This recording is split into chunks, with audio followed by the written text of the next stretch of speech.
Juneteenth is a day on and not a day off.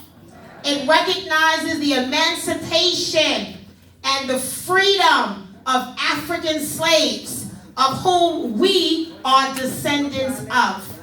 I am proud of my African history. I am proud to represent the African diaspora. And I'm so grateful that we live in a time where Juneteenth is now a federal holiday, a state holiday, and a local holiday. It is a day of reflection, of remembrance. It's a day of celebration, of diversity. It's a day of culture and who we are as a people. It reminds us of who we represent.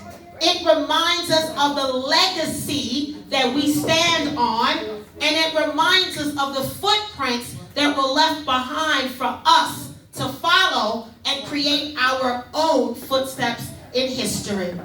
I always say my African ancestry is beautiful.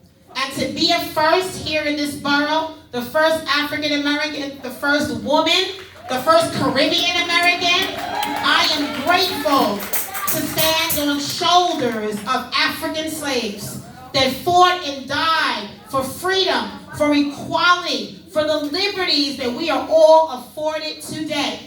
If one of us isn't free, none of us are free. And freedom has a price. Freedom has a price attached to it.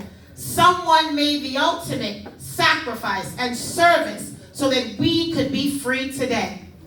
And so this is a moment, to me, of gratitude, of appreciation, of celebrating African culture. I am actually having my Juneteenth celebration later on this afternoon. And what I've tried to do in the last couple of years serving as borough president, anytime, any opportunity, I always raise the real Juneteenth flag at Bronx Borough Hall, because I want the entire borough to know that we all have to celebrate. Whether you represent the African diaspora or not, we all have to appreciate our history. And we have to appreciate that it's important for children and our young people to know the history of where they have come from. So just as I arrived, I saw these amazing students from